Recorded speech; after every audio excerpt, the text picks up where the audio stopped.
2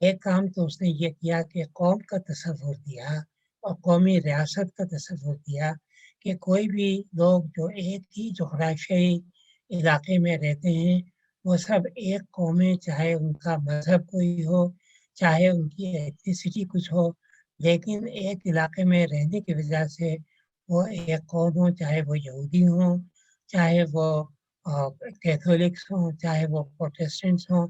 تو اس نے قومی ریاست کا تصور دیا اور قومی ریاست کی اس نے علامات بھی بتائیں، جیسے جھنڈا ہے، ترانہ ہے، یہ قومی علامات تھیں جو مطلب کہ فرانسیسی انقلاب میں مطلب کہ آئیں۔ دوسرا اہم کام اس کا یہ تھا کہ اس نے تعلیم کو چرچ سے چھڑایا اور تعلیم کو سیکولر بنا کے اس کو ریاست کے انڈر میں کیا۔ جب ریاست کے انڈر میں تعلیم آئی تو معاشرہ جو تھا وہ ایک طرح سے سیکولر ہو گیا، کیونکہ اب معاشرہ جو ہے وہ چرچ کی تعلیمات کے ذریعے سے تاریخ کو نہیں دیکھ رہا تھا، بلکہ قومی نقطۂ نظر سے اور سیکولر نظر سے دیکھ رہا تھا۔ اور اس کے بعد جو ایک اہم تبدیلی آئی تاریخ نویسی میں یورپ کے اندر، وہ صنعتی انقلاب تھا۔ صنعتی انقلاب نے مطلب کہ معاشرے کے اندر طبقاتی شعور بیدار کیا۔ بورژوا طبقہ اور ورکنگ کلاس، یہ طبقاتی تقسیم جو تھی وہ صنعتی انقلاب کی وجہ سے آئی۔ اس لیے مطلب کہ تاریخ بھی اب یا تو بورژوا طبقے کے نقطۂ نظر سے لکھی جانے لگی اور یا ورکنگ کلاس کے نقطۂ نظر سے۔ یہ میرے خیال سے بہت اہم تبدیلیاں تھیں جو مغرب کے اندر آئی ہیں، اور آگے چل کر جو دوسرے نظریات آئے ہیں ان پہ ہم مختصر بات کریں گے۔ اچھا، ادھر جب ہم مشرق میں دیکھتے ہیں تو مشرق کے اندر ایک تو اگر ہم دیکھیں تو اسلامی تاریخ ہے۔ اسلامی تاریخ جو ہے وہ جو بالکل ابتدائی تاریخ ہے اس کو وہ کہتے تھے الایام۔ الایام میں قبائل کی تاریخ ہوتی تھی جو ایک زمانے تک تو زبانی تھی لیکن بعد میں لکھی گئی۔ پھر اس کے بعد تاریخ کا ایک دوسرا نقطہ نظر آیا، اس کو وہ کہتے تھے وقائع۔ وقائع کا مطلب یہ ہے کہ اینلس ہسٹری، ایک سال کے واقعات جو ہیں ان کو بیان مطلب کہ کر دیا جائے۔ پھر تیسرا حصہ تاریخ کا آیا، وہ تاریخ کا وہ حصہ تھا کہ جو مختلف طبقات ہیں، یہ طبقاتی تاریخ ہے، یعنی ان کو بیان کیا جائے۔ مثلا سیاستدانوں کا ایک طبقہ ہو، خوشنویسیوں کا ایک طبقہ ہو، حکمرانوں کا ایک طبقہ ہو۔ تو اس لیے آپ دیکھیں گے اسلامی تاریخ میں بہت سے ان کے عنوان ہیں طبقات کے، طبقات ناصری اور یہ تو الایام، وقائع، طبقات۔ اس کے بعد جب خاندان حکمران ہوئے، شاہی خاندان، تو پھر تاریخ جو ہے وہ شاہی خاندانوں کی اجارہ داری بن گئی، اور اب تاریخ جو ہے وہ شاہی خاندانوں کی تاریخ لکھنے لگی۔ اب عوام اس سے غائب ہو گئے، اور آپ جانتے ہیں کہ شاہی خاندان جو ہیں ان کی یا تو جنگیں ہوتی ہیں، سازشیں ہوتی ہیں، خانہ جنگی کے ہوتی ہیں، جانشینی کے جھگڑے ہوتے ہیں، انتظامیہ ہوتی ہے۔ تو اب تاریخی موضوعات جو ہیں وہ شاہی خاندان تک محدود ہو کے رہ گئے۔ بعد میں پھر مطلب کہ تبدیلی آئی، موجودہ زمانے میں وہ تبدیلی آئی کہ جب یورپین اقوام نے ایشیا اور افریقہ کی اقوام کو فتح کیا ہے تو وہ اپنے ساتھ تاریخ نویسی کے نئے طریقے لے کر آئے، تو پھر یہ تاریخ ہمارے یہاں بھی بدلی۔ لیکن اس سے پہلے جو ہمارے یہاں کی تاریخ تھی، تاریخ نویسی، وہ یہ تھی کہ کوئی بھی مورخ جب پچھلے عہد کی تاریخ لکھتا تھا تو وہ پچھلے عہد کی تاریخ کو تنقیدی نقطۂ نظر سے نہیں دیکھتا تھا۔ مثلا جیسے بدایونی کی کتاب جو ہے 3 جلدوں میں ہے، لیکن جب وہ لکھتا ہے مثلا سندھ کی فتح کا حال، تو وہ کوئی تحقیق نہیں کرتا ہے اس پر، بلکہ جو چچ نامے میں سندھ کی فتح ہے اسی کے اقتباسات دے دیتا ہے وہ۔ یہی صورتحال اس نے سلطنت پیریڈ کی ہے۔ اس نے پچھلے واقعات کا تنقیدی جائزہ نہیں لیا ہے، بلکہ اس زمانے کے تاریخی کتابوں میں یا ماخذوں میں جو تاریخ بیان کی گئی تھی انہیں کو دہرا دیا ہے، بلکہ اہمیت اس والیوم کی ہے جو اس نے اپنے عہد میں لکھی ہے، جس کا وہ چشم دید گواہ ہے۔ اس کی تو اہمیت ہے کیونکہ وہ اس نے اپنی آنکھوں دیکھا حال لکھا ہے، لیکن وہ تاریخ جو اس نے پچھلی ماضی کی لکھی ہے ان کا اس نے تنقیدی جائزہ کوئی نہیں لیا۔ اچھا، اب یہ تبدیلی جو تاریخ نویسی میں خاص طور سے ہندوستان کے اندر آئی ہے، یہ انگریزوں کے آنے کے بعد وان ہیسٹنگ جو ایسٹ انڈیا کمپنی کا پہلا گورنر جنرل تھا، یہ یہاں پر نوجوان تھا جب آیا تھا، اس لیے یہ فارسی بھی جانتا تھا، اردو بھی جانتا تھا، سنسکرت بھی جانتا تھا۔ تو جب گورنر جنرل ہوا تو اس نے ایشیاٹک سوسائٹی یا بنگال کے نام سے ایک تحقیقی ادارہ جو تھا وہ قائم کیا، اور اس نے کہا کہ یہ جو پچھلے مخطوطات ہیں ان مخطوطات کا تنقیدی جائزہ لے کر ان کو شائع کیا جائے۔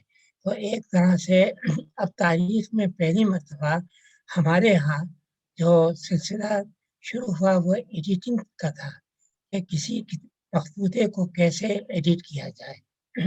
ایڈٹ کرنے کا طریقہ یہ تھا کہ اس مخطوطے کی جتنی کاپیاں موجود تھیں یا اویلیبل تھیں، ایڈیٹر ان سب کو اپنے سامنے رکھتا تھا اور یہ دیکھتا تھا کہ کیا ان کی عبارت ایک ہی ہے یا ان کی عبارت میں کوئی اختلاف ہے۔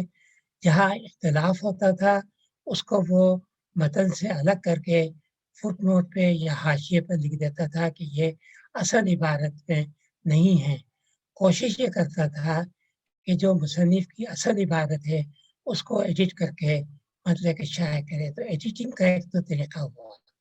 اچھا، دوسرا یہ تھا کہ یہ کیسے اندازہ لگایا جائے کہ کتاب میں مخطوطے میں یعنی مخطوطہ لکھنے والے نے یا بعد میں کسی نے اپنی طرف سے کوئی اضافہ کر دیا ہے۔ تو اس مقصد کے لیے مطلب کہ علم لسانیات جو ہے وہ شروع ہوا، یعنی فلالوجی کا علم جو ہے وہ شروع ہوا۔ فلالوجی کا علم جو ہے اس میں یہ دیکھا جاتا ہے کہ مختلف عہد میں زبانیں کس طرح سے لکھی جاتی تھی، کون سے الفاظ بولے جاتے تھے، ان کی املا کیا ہوتی تھی، کس طریقے سے لکھے جاتے تھے۔ یہ فلالوجی، یہ علم لسانیات کا کام تھا۔ چنانچہ جب مخطوطہ کو ایڈٹ کیا گیا تو ساتھ ہی ساتھ میں ایڈیٹر کا یہ کام بھی تھا کہ وہ فلالوجی کا یا علم لسانیات کا ماہر ہو، تاکہ وہ یہ دیکھے کہ مخطوطے میں کوئی اضافہ اگر ہو گیا ہے تو وہ اضافہ اس میں سے نکال کے اس کو اصل متن سے علیحدہ کر دے۔ اچھا، اس کی کئی مثالیں ہیں کہ ہمارے یہاں نہیں یورپ میں بھی ہوتا تھا۔ اس کی ایک بڑی مثال ہوئی ہے کہ ایک دستاویز تھی جو کہلاتی تھی ڈونیشن آف کانسٹنٹائن، اور یہ پوپ کے پاس تھی، اور پوپ یہ کہا کرتا تھا کہ یہ کانسٹنٹائن یعنی پہلا بیزنٹینین ایمپرر یا رومن ایمپرر جو تھا، اس نے پوپ کو یہ حق دیا تھا کہ وہ مغربی یورپ پر حکومت کر لے، اور یہ ڈونیشن آف کانسٹنٹائن کا جو ڈاکومنٹ تھا اس میں اس کو یہ حق جو ہے وہ دیا گیا تھا۔ اس کے تحت وہ پورے یورپ کے حکمرانوں کو اپنے ماتحت سمجھتا تھا۔ اب ہوا یہ کہ جب فلالوجی کا علم وہاں آیا، یونیورسٹیوں میں بھی آیا، لوگوں میں بھی آیا، تو ایک شخص تھا، اس کا نام تھا لورینزو ویلا۔ تو ہوا یہ کہ پوپ نے ویٹیکن لائبریری کا لائبریرین لورینزو ویلا کو بنا دیا۔ لورینزو ویلا نے جب ڈونیشن آف کانسٹنٹائن کا مطالعہ کیا تو اس نے کہا کہ یہ تو جعلی ہے، کیونکہ یہ اس کی زبان جو ہے وہ تو 8ویں صدی کی ہے، جبکہ کانسٹنٹائن تو 3 صدی عیسوی کا تھا۔ اس نے ثابت کیا کہ یہ جعلی دستاویزات ہے جس کے اوپر پوپ جو ہے وہ حکومت کر رہا ہے۔ سزا کے طور پہ اس کو پوپ نے کچھ عرصے کے لیے جیل میں بھی ڈال دیا، لیکن نتیجہ یہ ہوا کہ ڈونیشن آف کانسٹنٹائن جو ہے اس کے بعد سے وہ پوپ کے لیے کوئی حکومت کرنے کا جواز مہیا جو ہے وہ نہیں کر سکا۔ تو بہت لوگوں نے مطلب کہ جعل سازی جو ہے وہ مختلف مخطوطات سے نکال کر مخطوطات کا صحیح متن جو ہے وہ شامل کیا ہے۔ تو ہندوستان میں وان ہیسنگ کے زمانے میں یہ مخطوطات کو ایڈٹ بھی کیا گیا اور ان کی درستگی بھی کی گئی، اور اس کے بعد بیبلیوتھیکا انڈیکا کا ادارہ تھا اس کی جانب سے یہ کتابیں جو ہیں وہ شائع کی گئیں۔ پھر کتابوں کو شائع کرنے کے ساتھ ساتھ جو دوسرا کام کیا گیا وہ یہ تھا کہ مغل عہد کی جو کتابیں ہیں ان کے ترجمے بھی مطلب کہ کیے گئے، جیسے آئین اکبری کا ترجمہ یا جس کو کہیں اس کا ترجمہ کیا گیا، فرشتے کا ترجمہ کیا گیا، تاریخ فیروز شاہی کا ترجمہ کیا گیا، گل بدن بیگم کی کتاب ہے اس کا ترجمہ کیا گیا۔ تو یہ کتابوں کے ترجمے یعنی انگریزی حکومت نے اپنے لیے کرائے تاکہ وہ اندازہ لگائیں کہ مغل دور میں کس طرح سے حکومت کی جاتی تھی، ان کا انتظامی ڈھانچہ جو تھا وہ کیا تھا، خاص طور سے آئین اکبری میں مطلب کہ اس کی چونکہ پوری تفصیلات ہیں، اور سر سید احمد خان نے آئین اکبری کو ایڈٹ کیا تھا، اور یہ ایڈٹ کرنے کے بعد یہ کتاب شائع ہوئی تھی۔ اور ایک ہوتے تھے مسٹر بیفرج، انہوں نے ایک تو یعنی اکبر کی تاریخ کا ترجمہ کیا تھا، لیکن دوسرا آئین اکبری کا ترجمہ جو ہے جرمن اسکالر تھا مطلب کہ اس نے کیا تھا۔ تو ترجمہ کا ایک سلسلہ جو تھا وہ شروع ہوا جس نے ہندوستان کی تاریخ کو بدلا۔ اچھا، اب یہاں ہندوستان میں تاریخ نویسی کے اندر اب تبدیلی آنا شروع ہوئی ہے، ورنہ اب تک اس سے پہلے جو جیسے مولوی ذکا اللہ تھے، اگر آپ ان کی کتابیں پڑھیں تو انہوں نے اپنی کتابوں میں پچھلی تاریخوں کو کیسے کو سباق یعنی خالی اقتباسات دے دیے ہیں، کوئی ان پہ تنقید نہیں کی ہے۔ لیکن اب یہاں پر جب یونیورسٹیاں کھلنا شروع ہوئیں اور نئے طالب علم بھی آئے اور یہاں پر ایک قومی شعور بھی آیا، تو اب یہاں ہندوستان میں تاریخ نویسی کے اندر تبدیلی جو ہے وہ بھی آنا شروع ہوئی۔ اب دو طرح کی تاریخ ہندوستان کے اندر مطلب کہ لکھی گئی۔ ایک تاریخ تو خود انگریزوں نے لکھی، چونکہ انگریز جو ہے وہ اپنے نقطۂ نظر سے لکھنا چاہتے تھے، کیونکہ ہندوستان کے بارے میں ہارڈر نے ایک بات کہی تھی کہ ہندوستان کی کوئی تاریخ نہیں، اور اسی بات کو ہیگل نے بھی کہہ دیا تھا کہ ہندوستان کی کوئی تاریخ نہیں، بلکہ یہی بات کارل مارکس نے بھی دہرا دی تھی کہ ہندوستان کی کوئی تاریخ نہیں۔ اچھا، یہ ایک ذہن میں بیٹھا ہوا تھا، اس لیے یہاں پر ابتدا کے اندر انگریز مورخوں نے کہا کہ چونکہ ہندوستان کی کوئی تاریخ نہیں، لہٰذا ہمیں اس کی تاریخ جو ہے وہ لکھنی چاہیے۔ تو اور یہ تاریخ لکھنے والے جو تھے وہ انگریز ایڈمنسٹریٹر تھے، جیسے مالکم تھا جو بمبے کا گورنر تھا، یا ایلفسٹن تھا، پہلے انہوں نے ہندوستان کی تاریخ لکھی۔ لیکن جو سب سے اہم تاریخ ہے وہ ولیم جونز کی ہے۔ ولیم جونز سے ہسٹری آف برٹش انڈیا لکھی۔ برٹش انڈیا میں سب سے پہلے اس نے ہندوستان کے ادوار کو تقسیم کرتے ہوئے ان کو مذہبی بنایا۔ مثلا اس نے قدیم ہندوستان کے بارے میں کہا کہ یہ ہندو پیریڈ ہے، عہد وسطیٰ کے بارے میں اس نے کہا یہ مسلم پیریڈ ہے، اور برطانوی پیریڈ کے بارے میں کہا یہ برطانوی پیریڈ ہے۔ تو اس کا مقصد جو تھا وہ یہ تھا کہ ہندوستان میں ہندو اور مسلمان آپس میں لڑتے جھگڑتے اور جنگ کرتے رہتے ہیں، یہ برطانوی سیکولر مطلب کہ نظام ہے کہ جو ہندوستان میں امن و امان قائم رکھے ہوئے ہے۔ اب اس کے بعد سے آپ دیکھیں کہ ہندوستان کی اس تقسیم کو بہت لوگوں نے قبول کر لیا، بلکہ ہم مسلمانوں نے بھی قبول کر لیا۔ آج بھی ہم عہد وسطیٰ کی تاریخ کو مسلمانوں کی تاریخ کہتے ہیں، لیکن ہندوستان کے مورخوں نے اس پر کافی اعتراضات کیے ہیں، اور انہوں نے کہا ہے کہ قدیم ہندوستان کو جب وہ ہندو تہذیب کہتا ہے تو یہ غلط ہے، چونکہ قدیم ہندوستان میں ہندو ہی حکمران نہیں تھے، یہاں پر بدھسٹ حکومتیں بھی تھیں اور بدھسٹ کلچر بھی یہاں پر تھا۔ یہی عہد وسطیٰ کے اندر خالی مسلمان حکمراں ہی نہیں تھے، بلکہ یہاں پر ہندو اور راجپوت حکمران بھی یہاں پر موجود تھے۔ تو پورے ہندوستان پیریڈ ہے یہ مسلمان پیریڈ ہے، یہ غلط ہے۔ اسی طرح برطانوی ہندوستان میں بھی برطانوی ہندوستان اور ریاستی ہندوستان دو حصوں میں تقسیم تھا۔ انہوں نے کافی اس پر اعتراض کر کے اس تقسیم کو غلط ثابت کیا ہے۔ اب وہ اس کے لیے قدیم ہندوستان، عہد وسطیٰ کا ہندوستان اور جدید ہندوستان کی اصطلاحات کو استعمال کرتے ہیں. تو ایک تو تاریخ نویسی میں یہ تبدیلی آئی. اچھا دوسری تبدیلی جیسا میں نے کہا کہ وہ تبدیلی تھی کہ ابھی تک ہندوستان کی تاریخ کے بہت سے مخطوطات جو ہیں وہ شائع نہیں ہوئے تھے. اچھا جب مخطوطات شائع نہ ہو تو ظاہر ہے کہ ہسٹورینس تک وہ نہیں پہنچتے تھے اور بڑی مشکلات پیش آتی تھی. اچھا یہاں بھی اس مقصد کے لیے ایلیٹ اور ڈاؤسن نے پھر ایک کتاب لکھی. اس کا نام تھا history of India as told by Indian historians.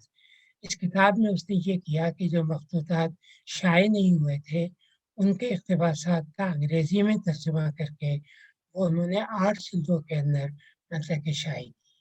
اچھا یہ کتابیں آج بھی مورخوں کے لیے بڑی اہم ہیں چونکہ ابھی تک بہت سے ایسے مخطوطات ہیں جو شائع نہیں ہوئے ہیں. ان کے اقتباسات مطلب کہ ایلیٹ کی اس کتاب میں مل جاتے ہیں جس کی وجہ سے مورخین کو سہولت ہو جاتی ہے. اچھا لیکن دوسرا نقطۂ نظر جو ہندوستان میں اسی زمانے میں پیدا ہوا وہ یہ تھا کہ جدید تعلیم یافتہ ہندوستانی جو تھے انہوں نے پھر اپنی تاریخ کو لکھنے کا ارادہ کیا تاکہ انگریز جس طریقے سے تاریخ کو لکھ کر مشق کر رہے تھے انہوں نے اس تاریخ کو صحیح کرنے کی کوشش کی. یہ ہندوستانی مورخ جو ہے ایک لحاظ سے انہوں نے ہندوستانی قومیت کے تحت تاریخ جو تھی وہ لکھنا شروع کی. اور خاص بات یہ ہے کہ تاریخ لکھنے میں مطلب کہ الہ آباد یونیورسٹی جو تھی وہ ایک طرح سے سینٹر بنی جہاں پر ہندوستان کی تاریخ لکھنے کی نہ صرف یہ کہ ابتدا ہوئی بلکہ بڑی کتابیں جو ہیں وہ یہاں سے شائع ہونا شروع ہوئی. اچھا ہندوستانی مورخوں نے جن میں بڑی تعداد ہندوؤں کی تھی یعنی ایشوری پرساد تھے, رام بابو سکسینہ تھے اور دوسرے تھے, ان میں زیادہ تر ہندو مورخ تھے. انہوں نے مغل پیریڈ پہ کام کیا. اچھا مغل پیریڈ پہ انہوں نے اس لیے کام کیا کہ ایک تو مغل پیریڈ کے جو ماخذ تھے وہ اویلیبل تھے یعنی مغل پیریڈ کی دستاویزات جو تھی وہ موجود تھی مختلف ریاستوں کے اندر بھی, مختلف کتب خانوں کے اندر بھی وہ چیزیں موجود تھیں تو تاریخ کو لکھنا آسان تھا. یہ تھا کہ وہ یہ ثابت کرنا چاہتے تھے کہ مغل پیریڈ میں ہندو مسلمانوں کا کوئی جھگڑا نہیں تھا, مطلب کہ یہ دونوں قومیں یہاں پر امن و امان کے ساتھ جو ہیں وہ رہ رہی تھیں, جس کو آگے چل کر کہا گیا کہ یہ گنگا جمنی تہذیب تھی جو ہندو اور مسلمانوں نے مل کر پیدا کی. تو یہ کتابیں شروع ہوئیں بابر کے اوپر, ہمایوں کے اوپر, جہانگیر کے اوپر, یہ کتابیں شاہ جہاں کے اوپر یہ کتابیں لکھی گئیں. لیکن اس کے ساتھ ہی 1924 کے اندر پھر تاریخ کے اندر ایک تبدیلی آتی ہے. وہ تبدیلی آتی ہے کہ جب خلافت موومنٹ شروع ہوتی ہے 1920 میں تو اس وقت تک تو ہندو مسلمان جو ہیں ان کا اتحاد تھا, لیکن جب خلافت ناکام ہوتی ہے 1924 میں تو اب یہاں پر وہ اتحاد جو ہے وہ ٹوٹتا ہے اور اتحاد کے ٹوٹنے کی وجہ سے تاریخ نویسی کے اندر بھی فرقہ واریت جو ہے وہ آ جاتی ہے. اب تاریخ کو مسلمانوں نے اپنے طور سے لکھنا شروع کیا, فرقہ وارانہ ہندوؤں نے اپنے طور سے. اب کس طریقے سے دونوں قوموں نے اپنے آپ کو بڑا ثابت کرنے کے لیے تاریخ کا سہارا لیا. مسلمانوں نے تاریخ سے اپنے ہیروز کو نکالا کہ محمد بن قاسم جو ہے وہ دیکھیے کتنا بڑا ہیرو تھا کہ 17 سال کی عمر میں اس نے سندھ کو فتح کیا اور انہوں نے پھر سندھ کو باب الاسلام کا درجہ دیا کہ سندھ جو ہے سندھ باب الاسلام میں, چونکہ اسلامی تہذیب جو ہے وہ سندھ کے راستے سے ہندوستان کے اندر داخل ہوئی ہے. پھر اسی طرح سے انہوں نے محمود غزنوی کو, غوری کو, ان سب کو انہوں نے ہیرو بنا کے پیش کرنا شروع کیا. اچھا دوسری طرف سے ظاہر ہے کہ ہندوؤں نے بھی پھر اس کا جواب دیا. انہوں نے رانا پرتاپ کو جو اکبر سے لڑتا رہا تھا اور مغلوں کی اطاعت قبول نہیں کی تھی, رانا پرتاپ کو ہیرو قرار دیا. انہوں نے شیواجی کو ہیرو قرار دیا جو کہ اورنگزیب سے لڑتا رہا تھا اور جس نے بادشاہت کا اپنے بعد میں اعلان کیا, اور انہوں نے گرو گوبند سنگھ کو بھی اپنا ہیرو قرار دیا. نتیجہ یہ ہوا کہ اب ہندو اور مسلمان ہیروز جو ہیں وہ ہماری فرقہ وارانہ تاریخ کے اندر شامل ہوتے چلے گئے، اور ہندوستان کی تاریخ جو ہے یا تاریخی واقعات جو ہیں ان کے اندر بھی مطلب کہ فرقہ واریت جو ہے آنا شروع ہو گئی، اور کس طریقے سے تاریخی واقعات کو مسخ جو ہے وہ کیا جانے لگا۔ اب مثلاً ہوا یہ ہے کہ تقسیم کے بعد آپ دیکھیں کہ اکبر کو جس نے کہ سیکولر انڈیا کا نعرہ لگایا تھا، جو انڈینائز کر رہا تھا مغلوں کو، اس کو ہم ہندوستان کے حوالے کرائے، ہم نے کہا وہ ہندوؤں کا ہے، اور اورنگزیب کو اپنے ساتھ ہم لے آئے۔ حالانکہ تاریخ میں حکمران جو ہیں وہ مذہبی طور پہ حکومت نہیں کرتے ہیں، بلکہ وہ اپنے مفادات کے تحت حکومت کرتے ہیں۔ اکبر نے ہندوستان پر جو حکومت کی تھی وہ اس لیے کی تھی کہ وہ یہاں پر مغل حکومت کی جڑیں مضبوط کرنا چاہتا تھا، اور مغل حکومت کی جڑیں اسی وقت مضبوط ہو سکتی تھی جب اس کو انڈینائز کیا جائے، جب یہاں پر انڈیا کے رسم و رواج کو قبول کیا جائے، جب ہندوستانیوں کو مغل سلطنت کے اندر شامل کیا جائے، جس کی وجہ سے اس نے راجپوتوں کو شامل کر کے مغل حکومت کو آپ دیکھیں ایسا استحکام دیا کہ اورنگزیب تک حکمراں آنکھیں بند کر کے حکومت مطلب کہ کرتے رہے، اور راجپوت خود کو مغل حکومت کا ایک حصہ جو ہے وہ سمجھتے رہے۔ اچھا، اورنگزیب کے بارے میں بھی جو نقطۂ نظر ہے وہ بھی صحیح نہیں ہے۔ اورنگزیب بالکل مذہبی تھا، لیکن اس نے مذہب کو اپنی سیاست کے لیے استعمال کیا ہے۔ اس نے مذہب کو کوئی سوسائٹی کو بہتر بنانے کے لیے استعمال نہیں کیا، کیونکہ اورنگزیب کے تمام مذہب ہونے کے باوجود مطلب کہ اس دور کی سوسائٹی جو تھی وہ اتنی ہی بدعنوان تھی جتنی بعد میں رہی۔ اور ان کا جو قاضی القضات تھا عبدالوہاب، وہ رشوتیں دیتا تھا۔ عمرہ جو ہے وہ شرابیں بھی پیتے تھے اور وہ وومنائزر بھی تھے، لیکن کسی طریقے سے بھی معاشرہ جو تھا اس کی اصلاح نہیں ہوئی تھی۔ بدعنوان تھے، قائل تھے، سست تھے، دولتی جمع کرنے کی فکر میں تھے۔ اورنگزیب ان کے کردار کو اپنے مذہبی ہونے کے باوجود ٹھیک نہیں کر سکا، بلکہ ایک موقع پر جب ایک دورانی نے اورنگزیب سے یہ سوال کیا کہ آخر آپ نے کیوں اتنے شیعوں کو بڑے بڑے عہدے دے رکھے ہیں، تو اورنگزیب نے جواب دیا کہ مذہب اور سیاست جو ہے دو الگ الگ چیزیں ہیں، ان کو آپس میں ملانے کی کوشش مت کرو، کیونکہ اس کا مفاد اس میں تھا، لہٰذا اس نے مفاد کے لیے مذہب کا استعمال کیا۔ ہم اس کو ایک پیر باصفہ بنا لیتے ہیں کہ وہ ٹوپیاں سی کر اور قرآن شریف لے کر گزارا کرتا تھا، یہ سارا تاریخ کو مسخ کرنا ہے۔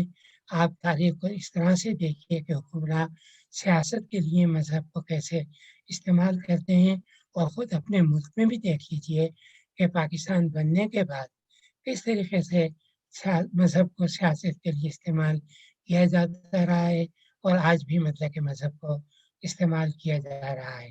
اور جادو ناتھ سرکار نے بھی مطلب کہ اورنگزیب کو فرقہ وارانہ نقطۂ نظر سے دیکھ کر، اور اس نے شیوا جی کی مطلب کہ بڑی تعریف کی، شیوا جی دی گریٹ اس کی کتاب ہے، اور اس وقت موجودہ ہندوستان کے اندر شیوا جی کو ایک بڑا ہیرو بنایا گیا ہے۔ مثلاً شیوا جی چھتر پتر یہ اس کا ٹائٹل ہے، اور بنگال اور بامبے کا جو ایئرپورٹ ہے وہ شیوا جی کے نام پہ ہے۔ شیوا جی کو ایک بڑا ہیرو بنایا گیا ہے، پرتاپ سنگھ کو ہی ہیرو بنایا گیا ہے، اور دوسرے لوگ جنہوں نے مسلمانوں کو شکست نہیں تھی ان کو ہیرو بنایا گیا ہے۔ تو یہ تاریخ کو کس طریقے سے سیاست کے تحت بدلا جاتا ہے یہ بھی ہمارے سامنے ہے۔ اچھا، تھوڑا سا میں ذکر کر دوں پاکستان کا، کہ دیکھیں پاکستان بننے کے بعد یہ فرقہ وارانہ تاریخ جو ہے، یعنی ہندو مسلمانوں کی تقسیم کی تاریخ، یہ پاکستان کے اندر بھی آئی، اور اس کے سب سے بڑے مبلغ پاکستان میں یہ IS قریشی تھے۔ IS قریشی نے مطلب کہ تاریخ کو مسخ کرنے کی پوری کوشش کی۔ مثلاً IS قریشی نے اکبر کو بڑی لعنت ملامت کی ہے، اور اکبر کے خلاف ان کی کتاب بھی ہے اکبر، اور ایک ان کی کتاب ہے علماء اینڈ پالیٹکس، اس میں علماء کی بڑی تعریفیں کی ہیں کہ علماء نے کس طریقے سے ہندوستان میں مسلمانوں کی خدمتیں کی ہیں۔ اور انہوں نے خاص طور سے دو قومی نظریے کی بھی بڑی حمایت کی ہے، لیکن اپنی تاریخ جو انہوں نے لکھی ہے کہ مسلم کمیونٹی انڈین سب کانٹیننٹ، اس میں وہ لکھتے ہیں کہ جب بھی غیر ملکی ہندوستان آتے تھے، غیر ملکی مسلمان ایران سے، وسط ایشیا سے، عرب سے، افغانستان سے، تو وہ ہندوستان میں آ کر اپنی شناخت کھو دیتے تھے اور یہاں کی مسلم کمیونٹی میں ضم ہو جاتے تھے۔ یہ بالکل غلط ہے، کیونکہ آج بھی آپ دیکھیں، آج تک مطلب کہ جو غیر ملکی مسلمان ہیں انہوں نے اپنی غیر ملکی شناخت کو قائم رکھ رکھا ہے۔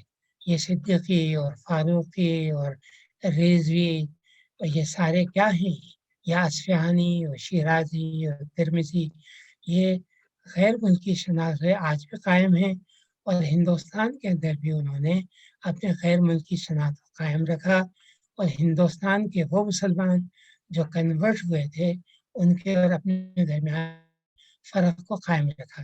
یہ بالکل تاریخ کو مسخ کرنے کے برابر ہے جو مسخ ہوا ہے۔ بدقسمتی سے انہوں نے تاریخ کا جو فریم ورک ہمیں دے دیا ہے، ہم تاریخ کو اسی فریم ورک میں لکھے جا رہے ہیں، اور خاص طور سے پاکستان کی تاریخ، یعنی جو مختلف یہاں پر محکمہ قائم ہیں، یعنی تاریخ پاکستان کو، ان میں اشتیاق حسین قریشی، شیخ اکرام، معین الحق، مطلب کہ ان کا دیا ہوا جو ایک فریم ورک ہے اسی میں تاریخ کو لکھتے ہیں۔ اگر اس فریم ورک کے علیحدہ کوئی متبادل تاریخ کا نقطہ نظر دے تو وہ فوراً یعنی قوم کا غدار بھی ہو جاتا ہے اور وہ حب الوطن بھی نہیں رہتا ہے۔ تو اس لیے مطلب کہ تاریخ ہمارے یہاں جو قومی شعور پیدا نہیں کر رہی یا ایک تاریخی شعور پیدا کرنے میں ناکام ہو گئی ہے، اس کی وجہ جو ہے وہ یہ ہماری تاریخ نویسی ہے۔ اور ایک اور اہم چیز میں یہاں ذکر کروں وہ یہ ہے کہ پاکستان بننے کے بعد ہم نے یہاں کی علاقائی تاریخ کی طرف ہم نے بالکل توجہ نہیں دی۔ اب مثلاً یہاں پر جب پاکستان بنا ہے تو بنگلہ دیش کی اپنی تاریخ تھی، ہم نے اس کی بھی کوئی اہمیت نہیں دی۔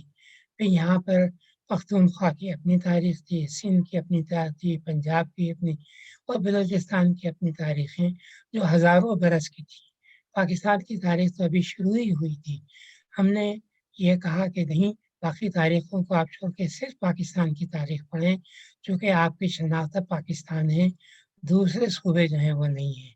اس کی وجہ سے لوگوں کو اپنے علاقوں کی تاریخ پڑھنے کا اور اس تاریخ پہ ریسرچ کرنے کا موقع نہیں ملا، اور اس کی وجہ سے علاقائی تاریخیں جو ہیں پسماندگی کا شکار ہوئی اور آج تک شکار ہیں، چونکہ ہماری یونیورسٹیوں میں علاقائی تاریخوں کے بارے کے اندر کوئی ریسرچ جو ہے وہ نہیں ہو رہی ہے۔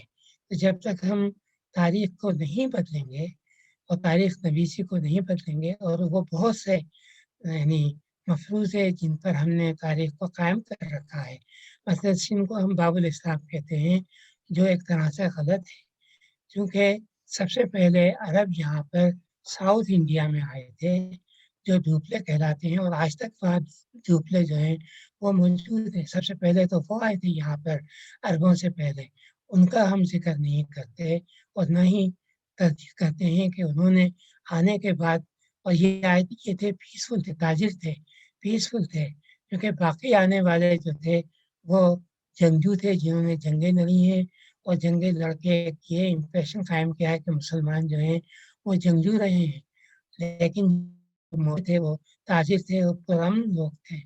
تو مطلب کہ اس فرق کو بھی یہاں پر واضح جو ہے وہ نہیں کیا گیا ہے۔ اور عام طور سے ایک چیز اور بھی بڑے فخر سے کہی جاتی ہے، جو پنجاب کے لیے بھی کہی جاتی ہے، سندھ کے لیے بھی، کہ یہ صوفیہ کی سرزمین ہے۔ اچھا، صوفیہ کو عام طور سے امن کا پیغامبر سمجھا جاتا ہے، لیکن اگر آپ صوفیہ کی تاریخ پڑھیں تو صوفیہ میں بہت سے جنگجو صوفیہ بھی تھے جنہوں نے جہاد لڑے ہیں، اور اگر آپ صوفیہ کی تاریخ پڑھیں تو وہ بتاتے ہیں کہ محمود غزنوی کی، غوری کی اور التتمش کی، ان کی فتوحات جو ہیں فلاں فلاں صوفی کی دعا کا نتیجہ تھی۔ تو ہم صوفیہ کی تاریخ کو بھی سمجھ کر اور ان کو بھی امن کا پیغام پر سمجھ کر ان کو بھی ایک طرح سے غلط سمجھتے ہیں اور غلط درجہ دیتے ہیں۔ تو ہماری تاریخ میں بہت مطلب کہ غلط فہمیاں بھی ہیں، بہت مسخ شدہ تاریخ بھی ہے، اور جب تک اس مسخ شدہ تاریخ کو صحیح نہیں کیا جائے گا تو جو ہے وہ نہیں آئے گا۔ اب یہ ہے کہ ہم نے پوری کوشش کی ہے کہ کوئی صحیح تاریخی شعور بیدار کریں۔ اس سلسلے میں مطلب کہ ہماری کوششیں بہت محدود ہیں۔ مثلاً ہم ایک تاریخ کا رسالہ بھی نکالتے ہیں جس کے اب تک ہم 65 نمبر نکال چکے ہیں۔ اس میں ہم کوشش کرتے ہیں کہ وہ مضامین شائع کریں کہ جو لوگوں کو تاریخ کا سیکولر تاریخ کا شعور دیں، اور خود ہم نے کتابیں بھی لکھی، میں نے خود نے بھی مطلب کہ مغل تہذیب پر لکھی ہے، سندھ کے اوپر لکھی ہے، تاریخ نویسی پہ لکھی ہے، پاکستان پہ لکھی ہے، اور مختلف موضوعات پہ لکھی ہیں، اور خاص طور سے بتایا کہ تاریخ نویسی جو ہے اس طریقے سے بدلی ہے۔ اب اس وقت تاریخ نویسی میں قوم پرستی کے تحت بھی تاریخ لکھی جا رہی ہے، مارکسسٹ پوائنٹ آف ویو سے بھی تاریخ لکھی جا رہی ہے، امپیریل پوائنٹ آف ویو سے بھی تاریخ لکھی جا رہی ہے، پوسٹ ماڈرنزم کے تحت بھی تاریخ لکھی جا رہی ہے، اور فیمنسٹ نقطۂ نظر سے بھی تاریخ لکھی جا رہی ہے۔ تاریخ کا موضوع بہت وسیع ہو گیا ہے، اور خاص طور سے تاریخ نویسی میں جس نے بہت زیادہ اضافہ کیا ہے وہ فرانس کا انالس اسکول ہے۔ انالس اسکول نے کہا کہ سیاسی تاریخ اور معاشی تاریخ بہت لکھ دی گئی، اب سماجی تاریخ لکھنے کی ضرورت ہے۔ چنانچہ انہوں نے سماجی تاریخ لکھی ہے، جذباتی تاریخ لکھی ہے، مینٹلٹی کی تاریخ لکھی ہے، اور انہوں نے تاریخ نویسی کو بالکل بدل کر رکھ دیا ہے۔ اس میں نجی زندگی کی تاریخ بھی ہے، آنسوؤں کی تاریخ بھی ہے، غصے کی تاریخ بھی ہے، یہ پن بجلی یا جس کو کہیں اس کی تاریخ بھی ہے۔ تو ایک بہت بڑی تبدیلی جو ہے وہ آئی ہے۔ تو تاریخ نویسی جہاں ایک طرف بہت وسیع ہو رہی ہے، وہیں تاریخ نویسی یہاں کم ہو رہی ہے، اور بدقسمتی سے جو اب پرائیویٹ یونیورسٹیاں کھل رہی ہیں اس میں تاریخ کے مضمون کو بالکل ہی ختم کر دیا گیا ہے، اور پبلک یونیورسٹیز کے اندر بھی تاریخ کو اب تک روایتی طور پر یا ریاستی طور تاریخ وہ پڑھایا جا رہا ہے۔ اس کو تبدیل کرنے کے لیے ہمیں اب نہ پبلک یونیورسٹیز پہ اعتماد کرنا چاہیے، نہ کچھ، اب ہمیں خود کو ایک پرائیویٹ ادارے بنانے چاہیے جہاں پر ہم نئی تاریخ کو لکھیں، پاپولر بنائیں اور عوام کو پہنچائیں، تاکہ ان میں تاریخ کے بارے میں ایک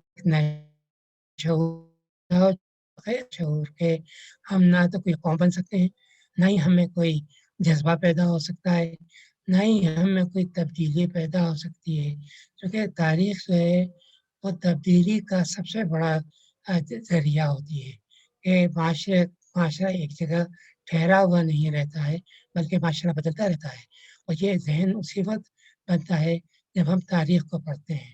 اگر تاریخ نہیں پڑھیں تو ہم تبدیلی کے سخت مخالف ہوتے ہیں، جیسے ہم آج کل کے زمانے میں ہیں کہ ہم تبدیلی نہیں چاہتے، ہم چاہتے ہیں کہ جیسا معاشرہ ہے اسی طرح سے رہے، اور جب معاشرہ ٹھہرا ہوا ہوتا ہے تو معاشرہ ظاہر ہے جامد ہو کر آہستہ آہستہ پسماندہ بھی ہو جاتا ہے اور ختم بھی ہو جاتا ہے۔ تو یہ میری تھوڑی بہت معروضات تھیں، اب آپ سوالات کریں گے تو بہت حد تک میں ان کا جواب دے سکوں گا۔ بہت بہت شکریہ۔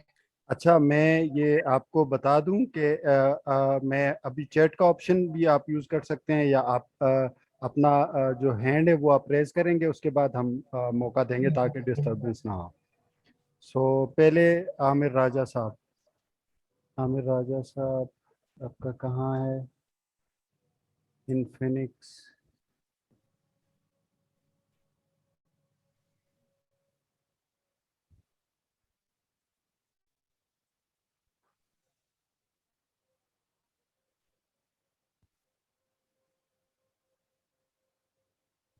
ان میوٹ کریں سر خود کو۔ تھینک یو احسان، بہت شکریہ آپ تمام حضرات کا، اور خاص کر کے پاس کی جانب سے میں سمجھتا ہوں کہ یہ ایک نہایت ہی اچھا موضوع چنا گیا، اور اچھے موضوع کے ساتھ ایک ایسی شخصیت کو چنا گیا جس شخصیت نے ہمارے جیسے اسٹوڈنٹس کو